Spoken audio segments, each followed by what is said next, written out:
नमस्कार. आपण ऐकत आहात चैत्राली यंगर लिखित राजवीर मल्होत्रा भाग 3. आलो आलो मी मागे आहे तुमच्या. पण तिचा आवाज ऐकून यांच्याच वयाचा एक मुलगा बोलला, ज्याने गोल फ्रेमचा मोठा भिंगाचा चष्मा घातला होता. शर्ट पांढऱ्या रंगाचा होता. तो बसलेला होता मागे, म्हणून काही वाटत नव्हते. पण गबाळाच होता हा बाई भारी. शर्ट कायम एका साईडनेच इन केलेला असायचा आणि एक साईड तशीच बाहेर, कायम हाफ चड्डीत. अगदी आत्ता कॉलेजच्या दुसऱ्या वर्षाला होते तरीही आज तो बराच बदल करून आला होता. फुल पॅन्ट आणि शर्टही थोडा इन केला होता. तर हा आहे या दोघींचा जवळचा मित्र बन्या बापू. हे टोपण नाव आहे हो. खरं नाव होतं साहेबांचं किशोर भगत, जो शुभूच्या घरासमोरच राहायचा. त्याचं व शुभूचं प्रेम होतं एकमेकांवर. घरीही माहीत होते आणि लवकरच या दोघांचा बार पण उडवणार होते. हाही त्या कॉलेजमध्ये जाणार होता, म्हणून तर या दोघींना घरून परवानगी मिळाली होती. विशेषतः शुभूच्या, कारण श्रीनिकाचं तर आधीच फिक्स झालं होतं पुढे शिकायचं, आणि मग या दोघांचं तिला सोबत म्हणून. तर असं हे त्रिकूट आज आपल्या नवीन कॉलेजला निघाले होते. त्या गावात कॉलेज फर्स्ट इयरपर्यंतच होते, तेही गेल्या वर्षी झाले होते. त्यामुळे यांची उचलबांगडी त्या कॉलेजला झाली होती. असो, आता या कॉलेजमध्ये हे त्रिकूट काय गोंधळ घालते पाहू. बस सुरू होताच आता ह्या जोडप्याच्या गप्पा चालू झाल्या. तसं हिने सरळ बाहेर खिडकीतून पाहायला सुरुवात केली. रस्ता तसा तासाभराचा पण नव्हता खरा, पण आता तोही तिला नको वाटत होता. मनात अनेक विचार थैमान घालत होते. कॉलेजचा पहिला दिवस कसा असेल, ते तिचा नवरा तिला भेटेल का इथपर्यंत. काही काय विचार करते श्री. तो तुला कसा भेटेल? त्याला तर माहिती नाही की तू मुंबईत त्याच्या साम्राज्यात पाऊल टाकत आहेस म्हणून. शेवटी मग तिनेच आपल्या मनाला समजूत घातली आणि परत बाहेर धावणाऱ्या त्या रस्त्याला आणि झाडांना पाहण्याचे काम चालू केले. Sir, new admission. ते तिघेही आता कॉलेजमध्ये पोचले होते आणि गेले अर्धा तास ते कॉलेजचा कॅम्पस पाहण्यात गुंग झाले होते. कॉलेज होतंच तसं, नावाप्रमाणेच मॅट्रिक्स. एक अशी जागा जिथे वेगवेगळे लोक, विचार, बॅकग्राऊंड्स एकत्र येतात. पण नंतर पहिल्या लेक्चरची आठवण झाली तसं ते तिघे पळत निघाले. पण तोच एका शिपाईने तत्पूर्वी त्यांना एका सरांनी भेटायला बोलवले आहे, तेही ॲडमिशनची फाईल घेऊन, असं सांगितलं.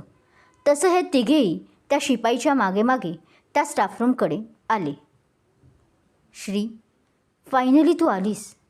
किती वाट पाहायला लावली मला. इकडे जेव्हा हे तिघे कॅम्पस भिरभिरत्या नजरेने पाहत होते, तेव्हाच एकाची नजर या तिघांवर पडली आणि श्रीनिकाला पाहून त्याच्या शरीरात एक वेगळाच उत्साह संचारला.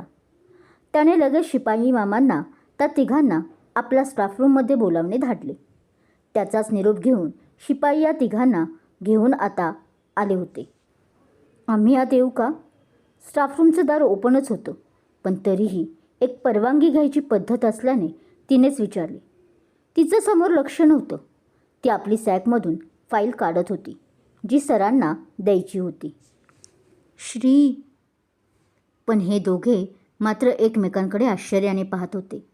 त्यांना काय बोलावं तेच कळत नव्हतं. पण शेवटी शुभूलाच राहवले नाही आणि तिने तिला हाताच्या ढोपऱ्याला पुश करत हळूच तिच्या कानात कुजबुजली. काय श्री, इथे एकतर मी फाईल विसरून आली आहे बहुतेक, आणि तुझं काय आहे मध्येच? ती अजूनही आपल्या सॅकमध्ये पाहत होती, वैतागलेली वाटत होती. तो मात्र आता खुर्चीत आरामात बसून त्या तिघांकडे पाहत होता. तिचा हा त्रासलेला चेहरा आणि तिचे ते वाक्य ऐकून मात्र त्याला जाम हसायला आले होते. त्याने एक बोट आपल्या ओठांवर ठेवले. हे दोघेही तिचे बोलणे ऐकून त्याच्याकडे एक बॉक्स टाईप हसू आणून पाहतात. नवराच समोर असताना ॲडमिशनची फाईल कशाला हवी आहे?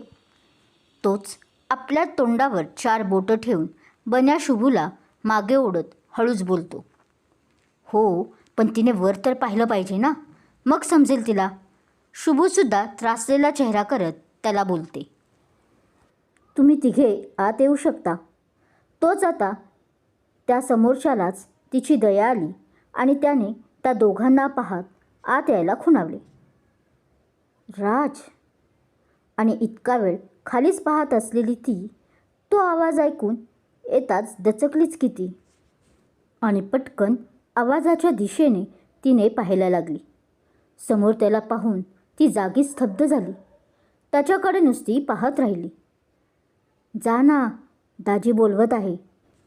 ती मात्र अशी मठ्ठासारखी उभी आहे हे पाहून या दोघांनी तिला डिवचलं. हो.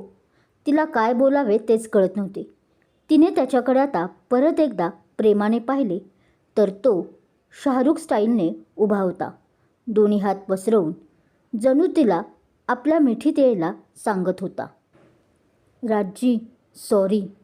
पण ती काही जात नाही. उलट लाजून तिने मान खाली घातली. म्हणून या दोघांनी आखोही आखो में इशारा करतच तिला ढकलली, जी ती डायरेक्ट त्याच्या मिठीतच. त्या मिठीत तिला कितीही आता उब मिळाली असली तरी परिस्थितीचं शेजारच्या तिला जाण होती. त्यामुळे पटकन ती बाहेर येत अडखळत बोलते. त्यात सॉरी कशाला? मॅडम, विसरला वाटतं. आम्ही तुमचे पतिदेव आहोत. पण तिच्या या वाक्यावर तो खळखळून हसला आणि तिला टपली मारत बोलला. देवाच्या साक्षीने आणि मायाआजीच्या आशीर्वादामुळे आपलं लग्न पार पडले आहे.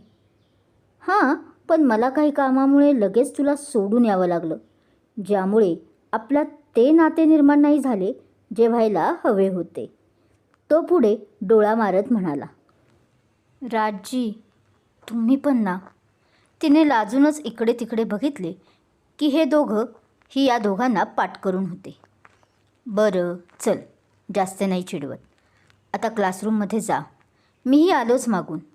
त्यानेही जास्त न तिला त्रास देता हसून आपले डोळे मिचकावत म्हटले. तसं तिनेही होकारार्थी फक्त मान हलवली. अर्थात खालीच मान होती अजूनही वेडीची. खूप लाजतही होती. कोवळे वय होते. आता तर कुठे प्रेमाची पालवी फुटायला लागली होती. हो, पण जाता जाता एक गोष्ट तुम्ही तिघे कायम लक्षात ठेवा. ते तिघे जाणारच की तो मागून म्हणाला. हा राजवीर मल्होत्रा तुम्हाला ओळखतही नाही हेच कायम आपल्या डोक्यात असू दे. त्याने बन्याबापूच्या डोक्यावर टपली मारत म्हटले. तसं तिघांनी होकारार्थी मान हलवली आणि लगेच आपल्या क्लासरूमकडे वळले.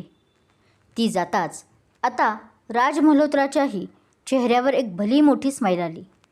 जणू आता जाऊन कुठे त्याच्या आयुष्यातील सुकून मिळाला होता. ही तीच मुलगी होती जिने आपल्या या क्रूर राजवीर मल्होत्राचे मन वळवले होते.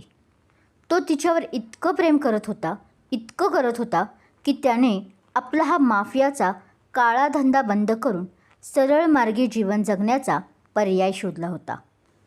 आणि एक शिक्षक होणे त्याच्यासाठी सहज शक्य होते, कारण त्याने PhD केली होती. म्हणजेच तो सुशिक्षित माफिया डाऊन होता. आता तो या क्षेत्रात का आला होता हे जाणून घ्यायचं असेल तर मला आजच सबस्क्राईब करा, जेणेकरून नेक्स्ट पार्ट आला की तुम्हाला लगेच नोटिफिकेशन मिळून जाईल. बाकी भाग कसा वाटला कमेंट करून नक्की सांगा. क्रमशः राजवीर मल्होत्रा.